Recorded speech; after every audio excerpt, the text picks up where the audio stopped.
Bienvenue dans l'événement du dimanche LCI. Ravi de vous retrouver à 2 semaines des élections européennes. Nous continuons de recevoir toutes les têtes de liste. Bonjour Raphaël Glucksmann. Bonjour. Et merci d'avoir accepté notre invitation. Merci ce dimanche. Tête de liste, donc Place Publique et Parti Socialiste. On a beaucoup de sujets à aborder avec vous. Et pour vous interroger justement à mes côtés ce dimanche, Ruth Elkrieff, bonjour. Bonjour. Et François Langlais, éditorialiste économique. Bonjour, une émission, bonjour. Je vous le rappelle également, à suivre sur tous les réseaux sociaux TF1 Info. Vous étiez encore en campagne ce samedi en Bretagne, entre Lorient et Brest. Et peut-être que votre téléphone portable a sonné avec des alertes info un peu comme nous. Nous annonçons que le président de la République, Emmanuel Macron, avant le 9 juin, dans 15 jours donc, était prêt à débattre avec Marine Le Pen. Que cherche Emmanuel Macron selon vous ? Il cherche à kidnapper cette élection, à faire de cette élection européenne, je le rappelle, une élection européenne qui doit décider de l'avenir de l'Europe, un duel entre lui et l'extrême droite. Ce sempiternel duel qui existe depuis 7 ans et qui est rejoué à chaque élection. Et nous, avec notre campagne, ce que nous montrons, c'est précisément que cette élection n'est pas un duel, qu'il y a une alternative, qu'il y a une autre voie. Et notre dynamique montre cela. Et donc, ils vont essayer, au gouvernement, à l'Élysée, par tous les moyens, par tous les stratagèmes, de repolariser l'élection autour du match Attal, Bardella, Macron, Le Pen. Mais c'est profondément scandaleux d'un point de vue démocratique. J'aimerais qu'on réfléchisse juste une seconde. En Italie, Madame Meloni a voulu organiser un débat face à Madame Schlein, la leader de l'opposition. Et l'Arcom italien a annulé ce débat pour manque d'équité démocratique. Et en France, ça passe. Mais en fait, sur quelle base on organise ces débats dans une élection européenne ? Pour vous, ça n'a pas lieu d'être. Et ça n'a aucune raison d'être. Démocratiquement, cela n'a aucune raison d'être. Vous évoquez des enjeux européens. Le président parle à nos confrères du Parisien et dit que se joue une partie du destin de la France, ce qu'il croit. Alors il faut débattre. Voilà ce qu'il explique. Il faut débattre. Il y a une tête de liste qui s'appelle Madame Hayet, qui participe à des débats collectifs. Il y a plusieurs voix sur la question européenne et il faut débattre. Il faut que les Françaises et les Français s'emparent de cette élection parce que c'est sans doute l'élection européenne la plus importante de l'histoire. Mais précisément parce que c'est l'élection européenne la plus importante de l'histoire, il ne faut pas de jeu de com', de coups de com', de coups politiques dans cette élection. Il faut un vrai débat.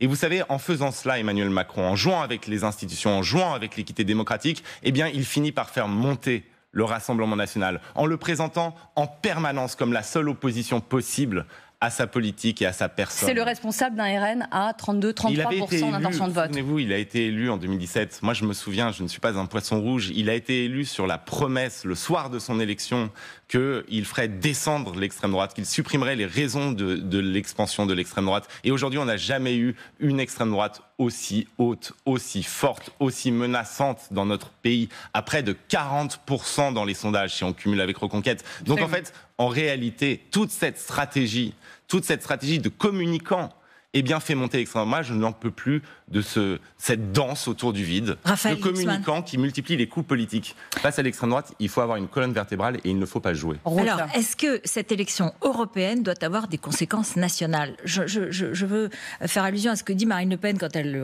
a l'air de refuser ce débat en disant qu'il faudrait qu'il s'engage à dissoudre ou à démissionner si on fait ce débat. Est-ce que vous pensez, sur le fond, qu'après les européennes, il faut qu'il y ait une conséquence nationale ?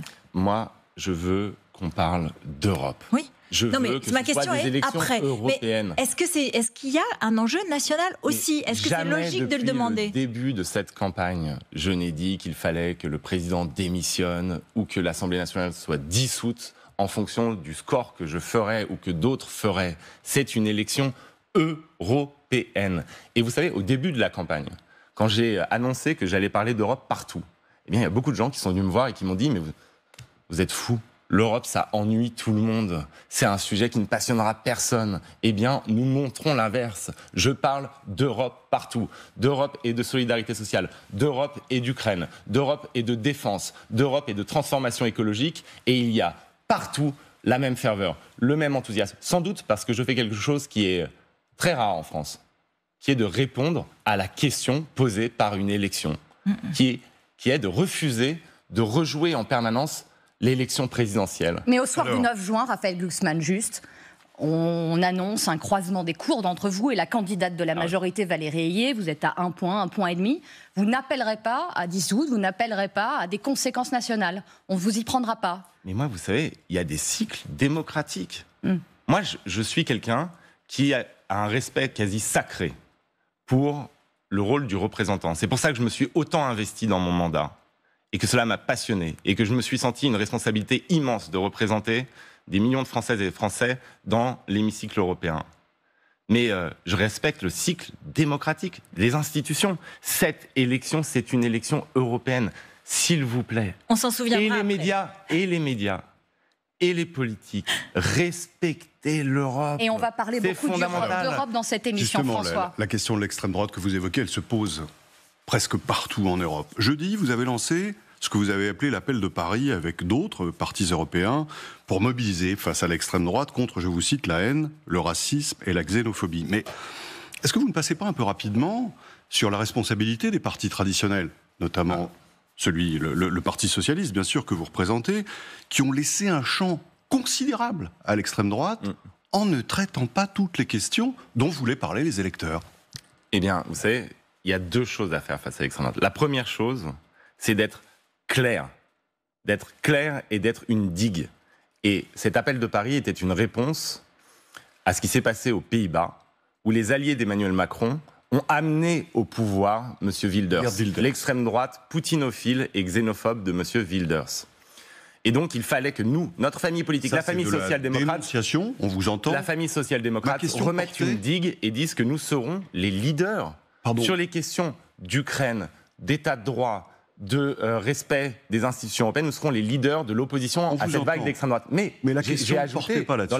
dans la même conférence de presse et dans le même appel, j'ai ajouté une chose fondamentale, qui est que si nous voulons réellement contrer l'extrême droite, nous devons répondre à ce sentiment de déclassement, d'impuissance, de délaissement, d'abandon, qui est de la responsabilité des partis politiques traditionnels. Nous avons réduit la démocratie à l'impuissance. Les partis politiques traditionnels, les gouvernements successifs, pas seulement en France, en Europe, ont réduit la démocratie à l'impuissance et l'Europe à la faiblesse. Et c'est ça qui explique l'extrême droite. Vous savez, moi, j'enjoins tout le monde à faire une expérience, qui est de regarder le discours de Donald Trump à Détroit, en 2016. Il fait un discours sur la désindustrialisation, sur le libre-échange généralisé, sur le chômage endémique et la destruction du tissu social de Détroit. Des thèmes qui sont d'ailleurs un peu les vôtres. Hein. Oui, et il dit quoi, Donald Trump? Il dit, mais au fond, ces élites, eh bien, elles ont enclenché un cycle qui a bénéficié aux multimilliardaires, d'ailleurs il ne se met pas dedans, ce qui est dommage pour lui, mais aux multimilliardaires de la côte Est et au Parti communiste chinois. Et à vous, rien. Eh bien, quand vous écoutez ce discours, vous devez comprendre qu'il y a un fond dedans auquel il faut s'adresser. Et donc, c'est la seule manière, ce sera ça. Et c'est pour ça que moi, ma campagne, je l'ai faite dans les usines, dans les fermes. J'ai pas été simplement rencontrer des gens qui sont a priori favorables à mes propositions. Mais Raphaël On a multiplié ces visites dans les usines. Pourquoi? Et pourquoi j'ai fait de la réindustrialisation, de la construction d'une puissance souveraine européenne, le cœur de la campagne? Mais précisément pour répondre à cela.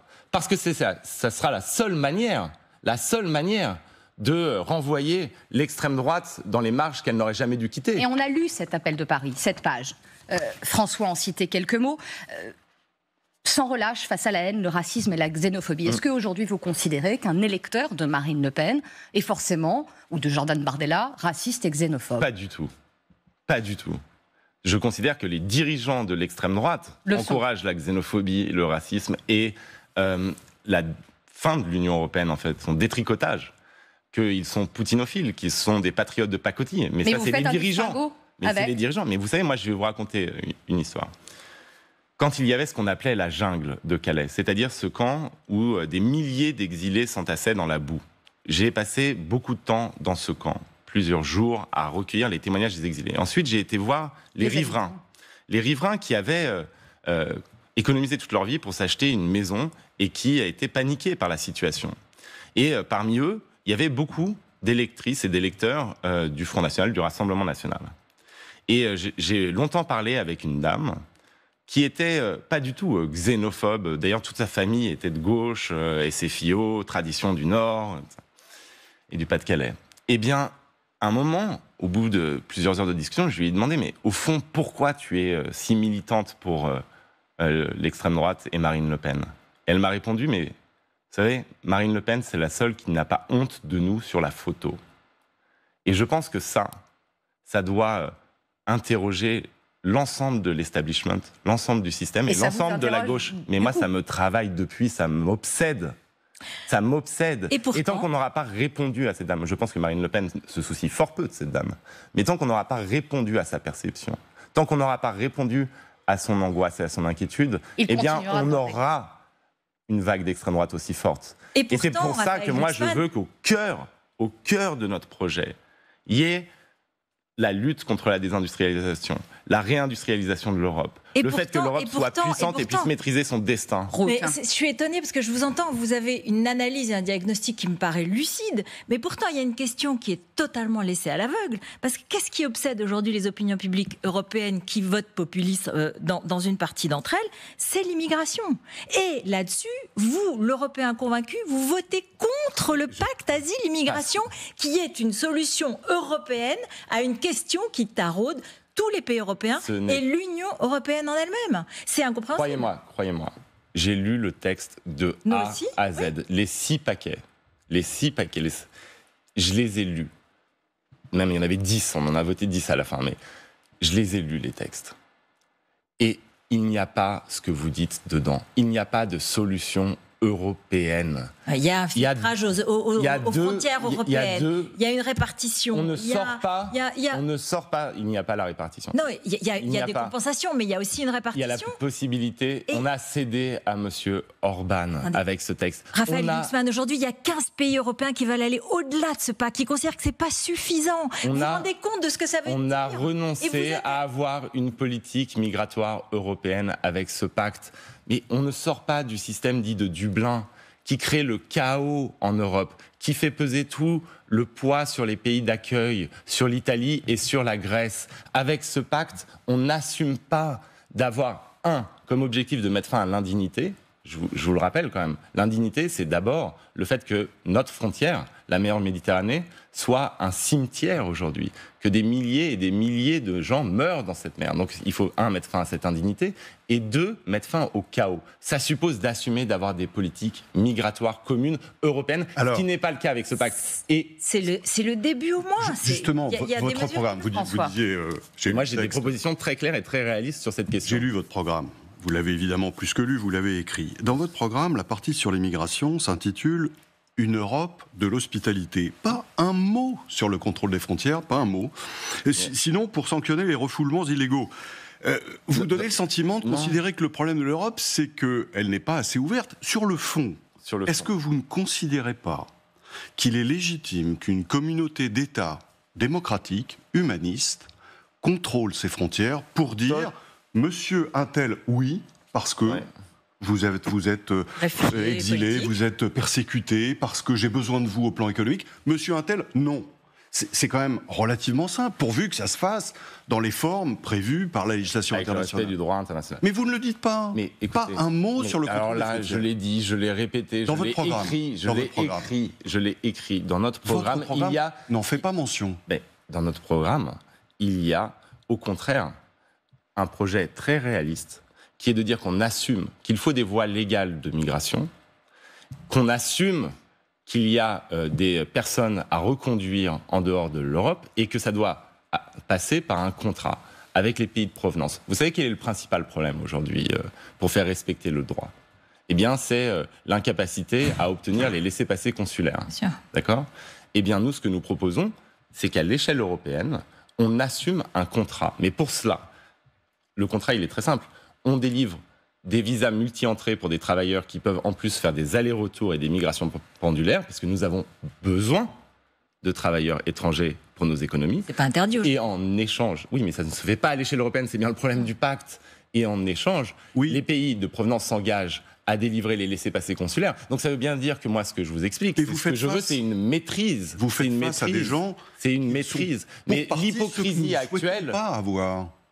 Aujourd'hui, dans les migrants qui se présentent, il y a des gens qui sont parfaitement intégrables, qui ont de très bonnes raisons de quitter leur pays, mais il y a aussi des gens que nous ne souhaitons pas accueillir.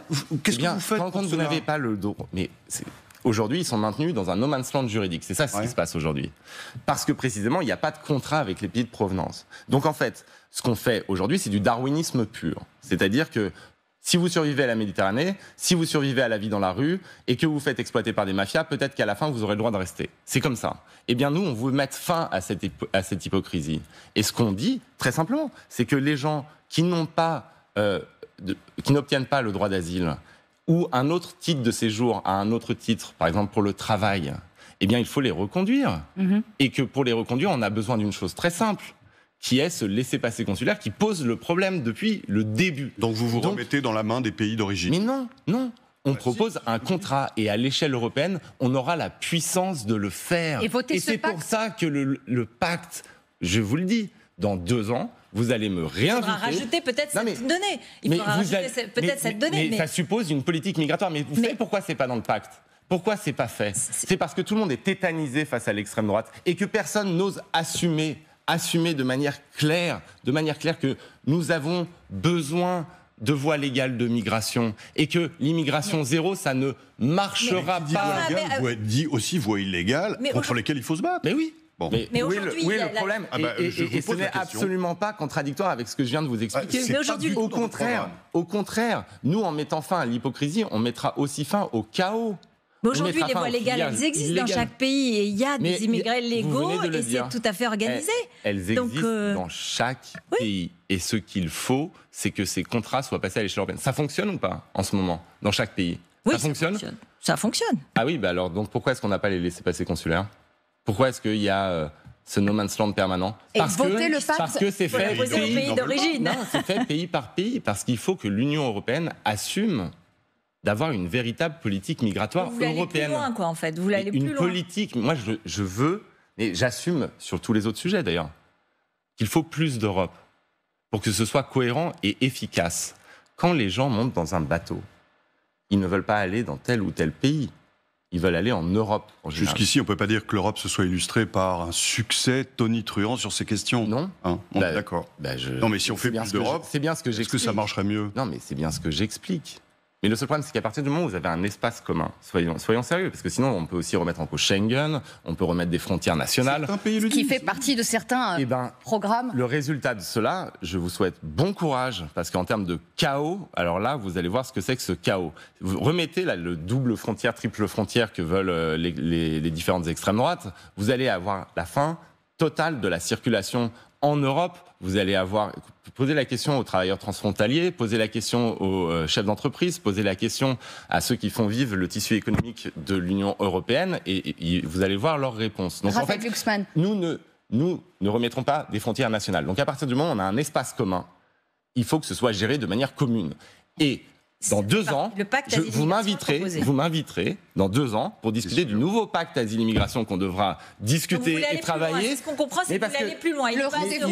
Il faut plus d'ambition et de cohérence pour l'Europe. Le rendez-vous est pris. Il faut avancer parce que vous plaidez pour plus d'Europe et avancer d'ailleurs vers une Europe fédérale avec la suppression du droit de veto des États et un élargissement de l'Union européenne, notamment à l'Ukraine. Est-ce que vous comprenez que ce soit inaudible pour beaucoup d'Européens et beaucoup de Français aujourd'hui, l'adhésion de l'Ukraine à l'Union européenne ? Alors, vous décrétez que c'est inaudible. Je ne décrète pas. Mais non, ce n'est pas inaudible. Ça doit être expliqué et assumé.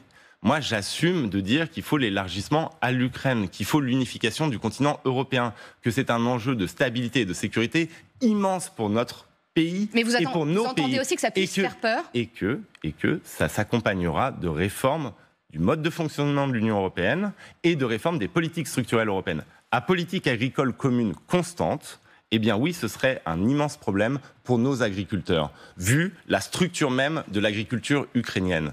Mais nous voulons réformer la politique agricole commune. Nous devons réformer la politique agricole commune. On passe de subventions à l'hectare, ce qui est le cas aujourd'hui et ce qui entraîne des disparités et des inégalités dans le monde agricole complètement folles, qui sont à l'origine de la colère du monde agricole. Si on passe des subventions à l'hectare qui favorisent les plus gros, et donc les sauf-causes ukrainiens, les grandes exploitations ukrainiennes, à une subvention... Avec des propriétaires généralement qui ne sont pas en Ukraine. À une subvention à l'emploi et à l'utilité écologique, ce sera un de l'or pour nos agriculteurs. Mais si on élargit un peu la focale, parce que là vous êtes sur l'agriculture, mais je me souviens de Jacques Delors, l'un des pères de l'Europe, fondateur du marché unique, qui disait en 93, donc il y a 30 ans, au moment du premier élargissement, aux pays qui sont aujourd'hui intégrés, finalement, je ne l'ai pas vu, je ne l'ai pas compris à l'époque, mais il y a bien une contradiction entre élargissement et approfondissement. Or, vous êtes fédéraliste, vous le dites, vous le revendiquez, c'est d'ailleurs une position qui peut être critiquée, mais qui a sa noblesse. Comment est-ce qu'on peut être fédéraliste en disant il faut qu'on intègre encore davantage au risque de multiplier les conflits, parce que chaque État a des positions différentes sur les sujets que vous évoquez? Non, vous savez, qui pose problème aujourd'hui pour avoir des décisions communes, par exemple sur la fiscalité? Est-ce que ce sont les nouveaux pays qui ont adhéré avec l'élargissement à l'Europe de l'Est? Vous prenez ce sujet-là, honnêtement, il y en a 15 sur lesquels vous n'avez pas de majorité. Je vous le dis, enfin, je veux dire, vous prenez un pays comme l'Estonie, ils sont complètement alignés sur les objectifs français, par exemple. C'est un argument qui est trop faible. Donc moi, je vous dis qu'il faut faire les deux. Les disparités. Il faut approfondir la construction européenne et il faut réunifier le continent européen. C'est plus compliqué de le faire à 35 que à 27. Non, au contraire. Et là, vous serez surpris, au contraire. Parce qu'il y a des pays en Europe qui sont méfiants vis-à-vis de l'approfondissement, de l'intégration plus poussée. Et il y en a d'autres, et il se trouve que ce n'est pas les mêmes, qui sont méfiants vis-à-vis de l'élargissement. Eh bien moi, ce que je propose, et ce qu'on va construire au Parlement européen, et on trouvera une majorité pour cela, et on fera pression sur le Conseil, c'est un deal.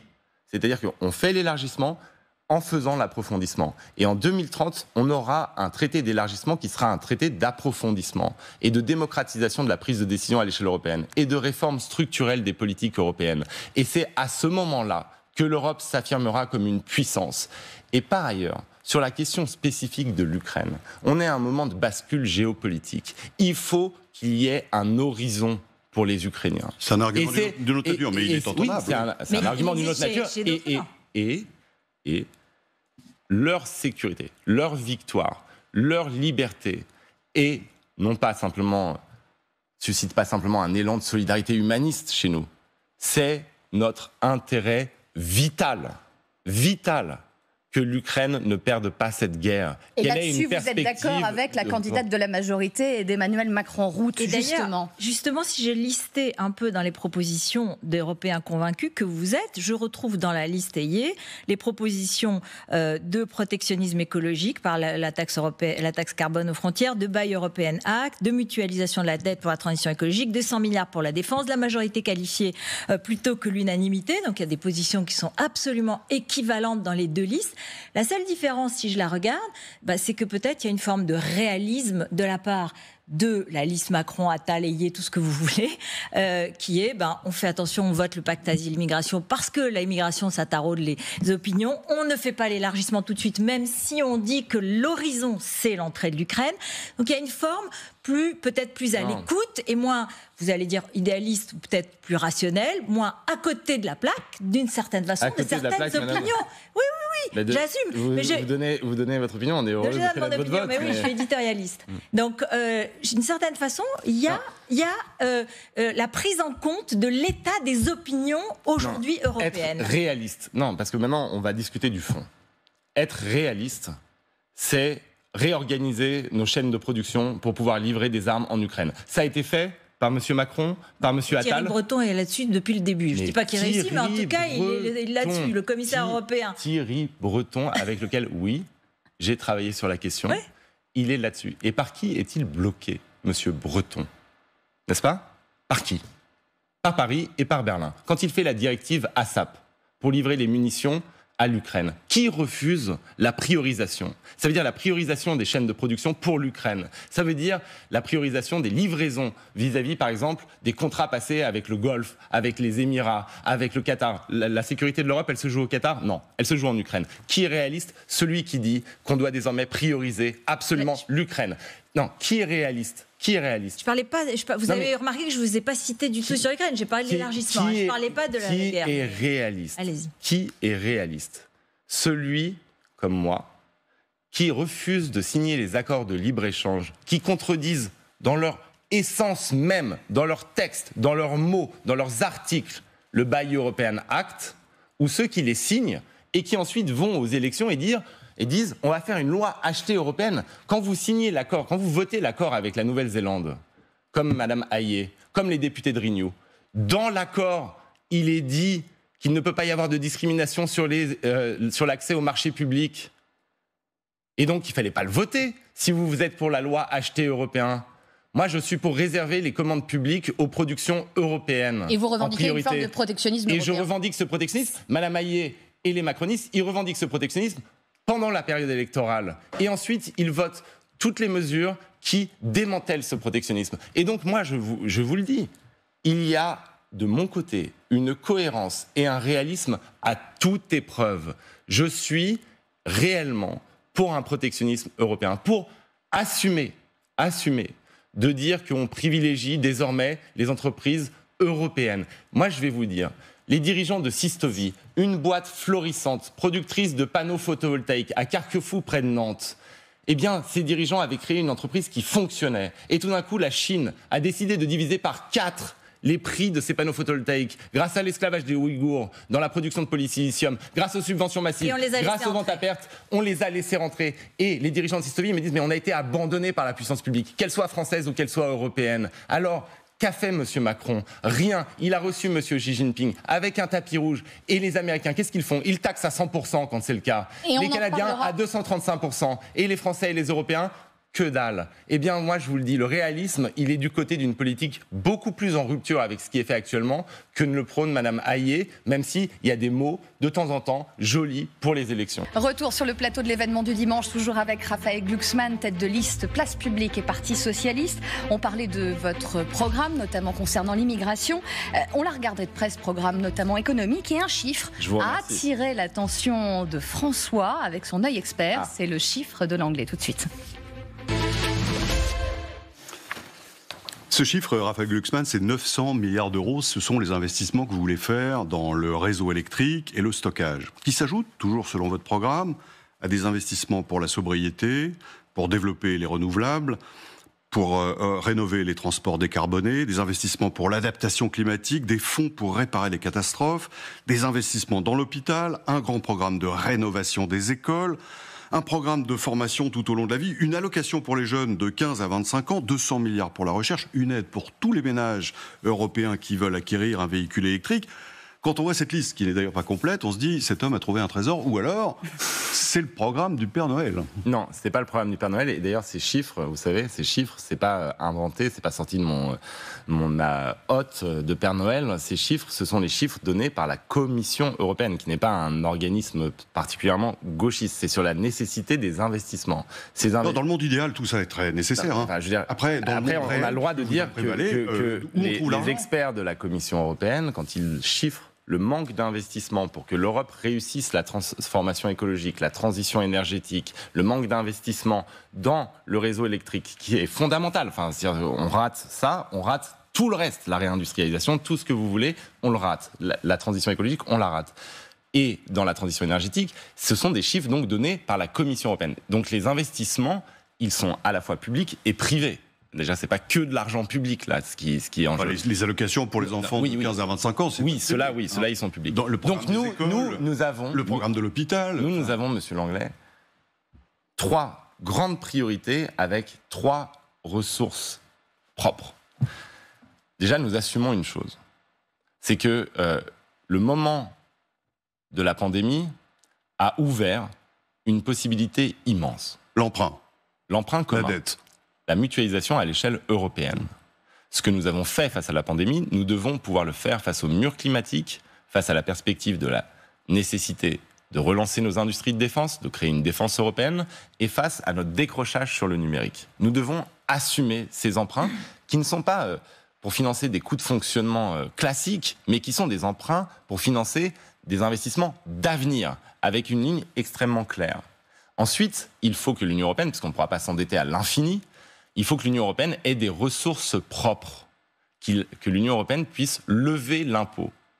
Je sais que nous sommes la seule liste quasiment à porter ce projet-là, mais cela, nous le discutons avec l'ensemble de la famille démocrate. De la dette et des impôts, vous êtes bien français. À l'échelle, non. Écoutez-moi bien. Parce que quand on dit les impôts, évidemment, c'est pas populaire. On pense contribuable. C'est même très impopulaire. C'est même très impopulaire. Mais vous savez qu'en Europe, les multimillionnaires et les milliardaires payent en réalité, comparé à leur fortune, moins d'impôts que les classes moyennes et les classes moyennes supérieures. Eh bien cela, c'est un scandale absolu. Et à l'échelle européenne, nous portons un impôt sur les plus hauts patrimoines qui pourrait ramener, et je ne parle pas là du pêcheur de l'île de Ré, je parle des multimillionnaires et des milliardaires qui pourraient rapporter jusqu'à 200 milliards d'euros par an. Ensuite, est au quart des investissements que vous jugez nécessaires pour le réseau, pour le seul réseau électrique. Je veux dire, ça nécessité morale, politique, mais en termes d'argent, c'est pas avec ça que vous allez faire tout votre programme. Il y a l'emprunt, il y a les ressources propres liées à cette taxation des plus hauts patrimoines, il y a la taxation des super profits et la taxation minimale des multinationales. Nous, on a travaillé avec des fiscalistes émérites reconnus internationalement, comme M. Zuckman, par exemple, et qui ont mis en place un système qui sera validé, j'en suis convaincu, à un moment par la Commission européenne, si nous avons la majorité au Parlement européen, qui est d'utiliser notre marché pour mettre un seuil de taxation effectif, réel, des multinationales qui intègrent le marché européen. Bien, donc une entreprise ne pourra pas accéder au marché européen si elle ne paye pas un impôt minimum. Minimum qui est défini à l'échelle globale et qui doit correspondre. Et donc ça répond à une demande, vous savez, c'est pas une demande d'organisation d'extrême gauche. Ça répond à une demande de dirigeants d'entreprises européennes qui viennent nous voir et qui nous disent mais attendez, c'est le syndrome de Stockholm. On a un problème. Non, mais qui viennent nous voir et qui nous disent on a un problème immense. Nous, on paye notre impôt sur les sociétés à un tel niveau et on a comme concurrence des multinationales qui viennent sur notre marché et qui payent un taux d'imposition réel qui est pathétiquement bas. Et donc, ces mesures, on va les construire avec les acteurs économiques. Et par ailleurs, vous savez, on fait ça par exemple pour l'industrie de la pharmacie. Vous parlez de souveraineté pharmaceutique, mais quand on ne donne pas aux entreprises internationales des conditions de rentabilité analogues à celles des autres continents, elles ne fabriquent plus chez nous. Les pénuries de médicaments, ça vient de là. Monsieur Langlais, je ne suis pas d'accord. Mais c'est la réalité. Moi, je suis pas d'accord non plus. Non, mais ça me paraît scandaleux, mais c'est la réalité. Je ne suis pas d'accord avec l'analyse. Mais c'est pas une analyse. Mais si, c'est une analyse. Monsieur Langlais, vous savez pourquoi ces multinationales, elles peuvent se permettre de nous marcher dessus?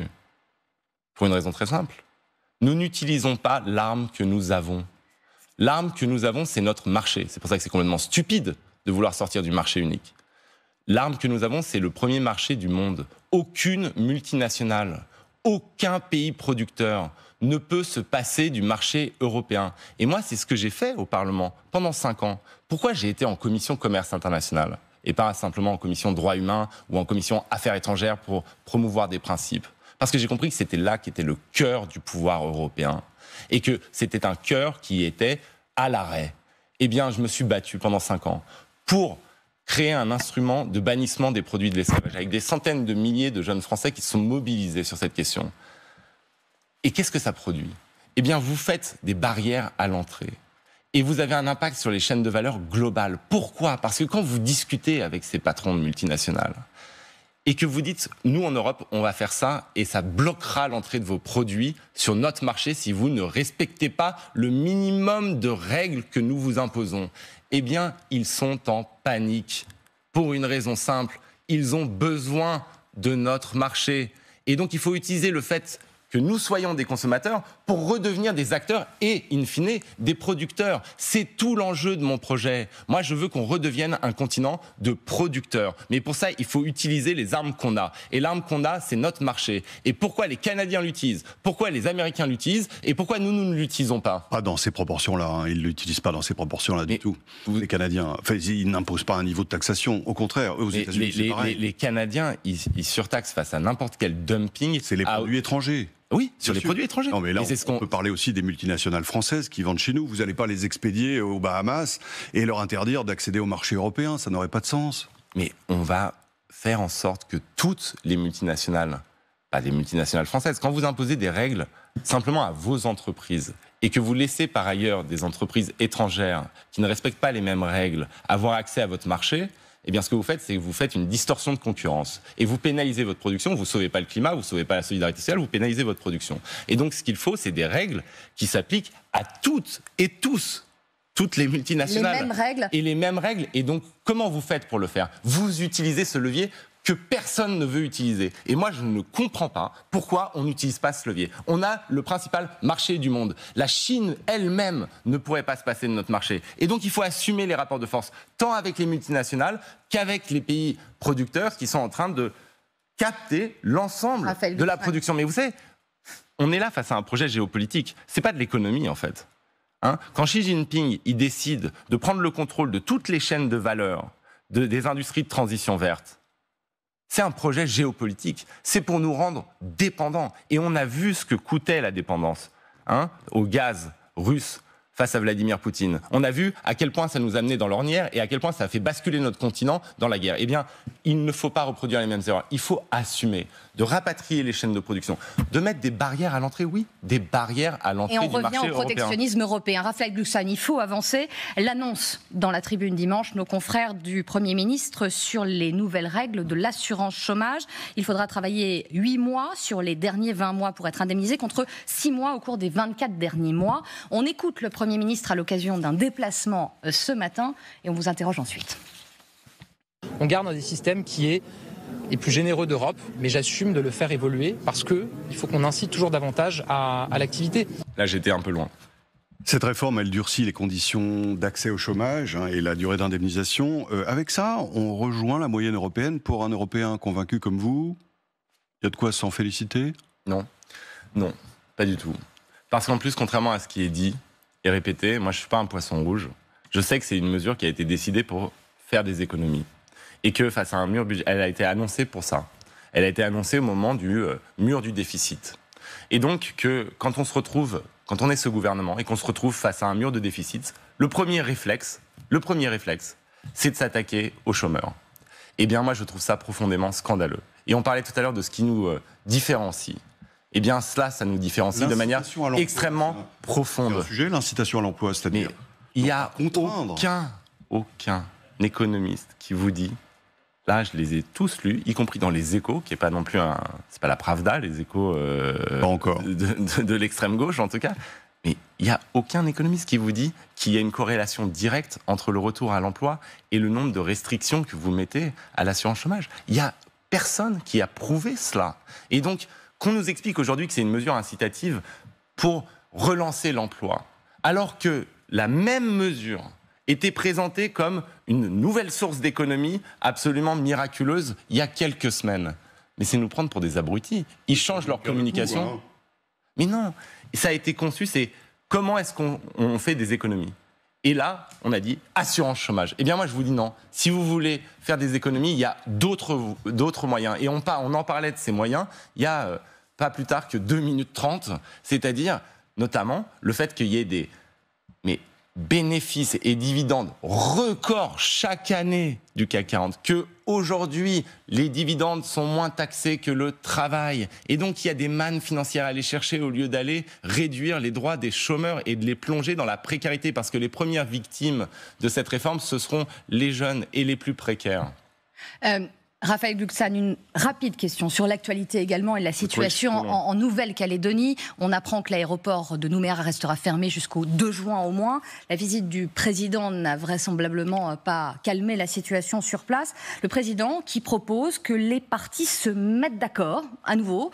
Un accord qui serait soumis à un référendum national, un peu comme en 1988. D'abord, qu'est-ce que vous pensez de cette nouvelle idée mise sur la table par le chef de l'État? Moi, je trouve que le chef de l'État a eu raison d'aller en Nouvelle-Calédonie, mais il fallait y aller avec un message clair. Et je trouve, moi personnellement, après peut-être que je n'ai pas la pensée assez complexe, que les messages différents et contradictoires qui sortaient de ce voyage n'étaient pas très clairs. Et que, par ailleurs, ce qu'il faut faire, c'est revenir à un état d'esprit, à une logique qui avait dominé les politiques depuis Michel Rocard et les accords de Matignon jusqu'au début du quinquennat d'Emmanuel Macron sous Édouard Philippe. Donc c'est pas une question de gauche-droite, en passant par Lionel Jospin et l'accord de Nouméa. Et cet état d'esprit, c'était quoi? La fabrique du consensus localement. Qui aujourd'hui n'est pas au rendez-vous selon vous? Qui a été complètement bafoué par le gouvernement. Et c'était géré par Matignon. On a transféré ça à Beauvau, au ministère de l'Intérieur. Et le résultat de cette politique du coup de menton, ça a été le chaos. Et donc là, si on veut ramener la paix civile, il faut revenir à ce qui avait fonctionné. Et encore une fois, moi je suis pas pavlovien, c'est pas un truc simplement gauche-droite là. C'était l'état d'esprit de Michel Rocard, de Lionel Jospin et d'Édouard Philippe. Route sur ce sujet. Oui, non, simplement, on a entendu. Qu'est-ce que vous proposez très concrètement? Vous dites l'état d'esprit, mais concrètement, est-ce que vous dites il faut sortir de ce processus de décolonisation pacifique et faire reconnaître une forme d'indépendance? Non. Ce serait quoi ça? Ce serait, à l'inverse, encore, vous décidez à la place des gens. Et donc, non. L'état d'esprit, c'est quoi concrètement? Qu'est-ce qu'il faut faire concrètement maintenant? Bien, il faut déjà geler ce qui a été initié. Et dire, on ne va pas faire le dégel du corps électoral sans accord global, parce que c'était au cœur de l'accord. Mais ça ne veut pas dire qu'on est contre le dégel du corps électoral, ça veut dire qu'il faut un accord global, un consensus. C'est ce qu'il a dit là dans cette phrase, et c'est ce qu'il n'a pas fait, et c'est le fait de ne pas le faire pendant des semaines qui a précipité le chaos. Et donc ce qu'il faut, c'est revenir à cette fabrique du consensus, et c'est fondamental. Je comprends que quand on est le héros de la Startup Nation, on pense que 3 coups de menton, ça permet de régler les choses. En réalité, ça ne se passe pas comme ça, et en particulier dans une situation aussi inflammable. Et ce qui avait permis de ramener la paix civile, c'était précisément que Michel Rocard, il avait compris ça, et que donc il avait fondé tout le processus sur l'idée de la fabrique d'un consensus global. C'est pas de la faiblesse, ça. C'est de l'intelligence. Raphaël Glucksmann, vous êtes souvent décrit comme finalement l'adversaire que les macronistes n'avaient pas vu venir. Notre dernière ligne vous donne à 14,5, la candidate de la majorité à 16, Jordan Bardella à 33. C'est le droit de suite de Ruth El-Krief. Oui, vous avez dit que vous alliez créer une gauche pro-européenne et humaniste sans Mélenchon. Au lendemain, on imagine, de l'élection européenne. En tout cas, pendant cette élection, on l'entend. Mais après cette élection, je suis sûre que tout le monde se pose la question. Et je voudrais vous citer cette éditoriale de Laurent Geoffrin qui dit « Une NUPES sans Mélenchon, ça n'a aucun contenu, parce que ça voudrait dire qu'il faut travailler avec des mélenchonistes, entre guillemets, à visage humain, mais aucun d'entre eux n'ont condamné le leader Maximo, ni Cessaï pro-Hamas. » Donc, vous faites quoi au lendemain? C'est quoi votre gauche pro-humaniste? Déjà, pro-européenne et humaniste. Déjà, là, ce qu'on a fait depuis des semaines et des mois, c'est qu'on l'a réveillée, cette gauche humaniste et pro-européenne. C'est que partout, elle est présente, enthousiaste, fervente. Et honnêtement, il y a peu de gens, peu de commentateurs qui avaient prévu cela, qui avaient prédit cela. Non, c'est vrai. Et en même temps, vous vous félicitez de ça à raison. Et on se dit, vos alliés, c'est Hollande, c'est Olivier Faure, le patron du PS. Ils ont finalement une très bonne raison de vous soutenir aujourd'hui. Mais le 10 juin, vous qui êtes dans le carrosse, vous allez vous réveiller avec une citrouille. Je ne suis pas dans le carrosse. Je suis en train de... Vous tenez les briques du carrosse. Je tiens les rênes. Mais ce que je veux dire, c'est que tout ça peut exploser au lendemain du juin parce que les intérêts vont diverger. Alors, oui, déjà, il y a le 9 juin. Permettez-moi de rester focalisé un tout petit peu. Il y a le 9 juin. Il y a une élection extraordinairement importante. On est d'accord là-dessus. Elle est importante pour l'Europe et elle est importante pour la France. Et elle permettra de trancher... le 9 juin ou au-delà. Elle permettra de trancher des divergences profondes, une fois pour toutes. Par exemple, le rapport à l'Europe, le rapport au régime autoritaire, le rapport à la violence, le rapport à la démocratie. Tout cela, c'est une élection qui va trancher. Par rapport à la France insoumise, vous dites, si vous avez un score largement supérieur à ce que vous donnent les sondages, vous montrerez c'est mon cap, qui est très clair. On ne pourra pas me reprocher un manque de clarté là-dessus, qui est plus clair que le reste de la scène politique. Que des gens qui vous soutiennent, que des gens qui sont dans votre liste. Que le reste de la scène politique, que même des gens qui me combattent et qui me traitent d'Européen de pacotille et qui ont fait des courbettes à Vladimir Poutine pendant des années. D'accord ? Parlons de la gauche. Donc, oui, mais donc mon cap, il est très clair. Ce sera celui-là. Ce sera celui-là qui sera choisi. Et moi, je serai le garant que ce soit le cap. Le cap de la reconstruction. Le cap de l'alternative. Le cap. Et je serai le garant de cela. Là, moi, je ne crée pas. Je ne crée pas. Le lendemain du 10 juin. Je ne crée pas. Non, mais c'est très important. Ouais. Je suis obsessionnel sur le 9 juin parce que je pense que c'est fondamental. Et que c'est d'ailleurs parce que je parle d'Europe et pas de la tambouille politicienne que nous avons créé cette dynamique. Mais je ne vais pas sacrifier ce cap. Une fois qu'on l'a tranché, ce sera le cap de la reconstruction de la gauche française. Mais sans faire de la pure tambouille. Avec qui il n'y aura pas de discussion sur notre rapport à l'Europe, notre rapport à la démocratie, notre rapport vous êtes sûr que le lendemain, à Poutine, à Xi Jinping. Attendez, Mélenchon se réveille dans sa grotte. Eh bien, il y aura confrontation. Qu'est-ce que je voulais que je vous dise? Moi, je dis qu'on tranche des idées, qu'on tranche une ligne. Et là, ce que je suis en train de faire, c'est de montrer que la gauche humaniste et pro-européenne de Jacques Delors, de Robert Badinter, elle est pas si c'est celle de Hollande ou celle d'Olivier Faure. Pardon, c'est un peu petit, je suis d'accord, mais quand même, il y en a qui vont se poser cette question. Je m'appelle Raphaël Glucksmann. Oui. Bien sûr. Donc, des fois, non mais je vous jure, non mais donc ça veut dire que vous heureusement que j'ai une personnalité assez forte pour m'en souvenir, parce que on me pose tout le temps la question. Vous prétendez diriger le Parti socialiste à la sortie des élections, par exemple. Non mais qu'est-ce que vous faites après ? Je serai le garant de cette ligne. On fera un mouvement, on sera une famille. Un phare. Vous croyez vraiment? Pardon, mais vous avez dit quoi? Non, j'ai même pas entendu la blague. Le phare, au deuxième degré. J'ai un peu de distance vis-à-vis de moi-même. Non, mais c'est pas méchant. Non, mais déjà, à côté de la plaque, le phare. Oui, mais c'est ça, politique. Mais je comprends. Enfin, c'est surprenant pour tout le monde ce qui se passe. Mais moi je trouve ça très intéressant. Oui, non, mais c'est surprenant pour tout le monde. Moi, j'étais à peu près le seul. À y croire vraiment. Vous pensez à l'après. Hier, la semaine dernière, vous avez eu une phrase qui a un peu interrogé sur. Oui, avec LFI, mais sans Mélenchon. Mais quid des autres acteurs aujourd'hui de la France insoumise? Très simple. J'ai dit, il n'y a pas. La phrase très simple, c'était j'ai dit que Jean-Luc Mélenchon était irrécupérable. Mais moi, ce que je dis là, c'est que de toute façon, je m'adresse aux électrices et aux électeurs. Il y a des gens, beaucoup de gens, qui ont voté Jean-Luc Mélenchon au présidentiel parce qu'ils sont viscéralement attachés à la solidarité sociale et à la transformation écologique, quitte à sacrifier une part d'eux-mêmes qui était leur position sur l'Europe et sur la démocratie. À l'inverse, il y a des gens qui ont voté Emmanuel Macron. Et qui voteront pour vous le dimanche 9 juin. Et Ruth Delcrève, il y a des gens qui ont voté Emmanuel Macron parce qu'ils sont viscéralement attachés à l'Europe, par exemple, et qui ont mis un peu en sourdine leurs convictions sociales, leur hostilité à la réforme des retraites qui était annoncée, ou leur quête de transformation écologique sur laquelle le bilan famélique d'Emmanuel Macron leur posait problème. Eh bien, ces gens-là, je leur dis une chose très simple. Vous pouvez voter en accord avec vous-même. Vous n'êtes pas obligé de vous scinder au moment où vous allez dans l'isoloir. Et je vais vous dire, ça fait longtemps. Et c'est ça l'enthousiasme qu'on rencontre dans nos meetings. On a un vote qui est à la fois un vote efficace et un vote de cœur. Rendez-vous donc le 9 juin prochain. Le message est plus que passé, Raphaël. C'est parce qu'il y a une élection européenne. Moi, je veux bien. On est dans la projection permanente. C'est extrêmement clair. Et je vous promets que nous serons la belle et grande surprise démocratique de cette élection. Mais si on reste focalisé. Raphaël Glucksmann, merci beaucoup d'avoir été notre invité ce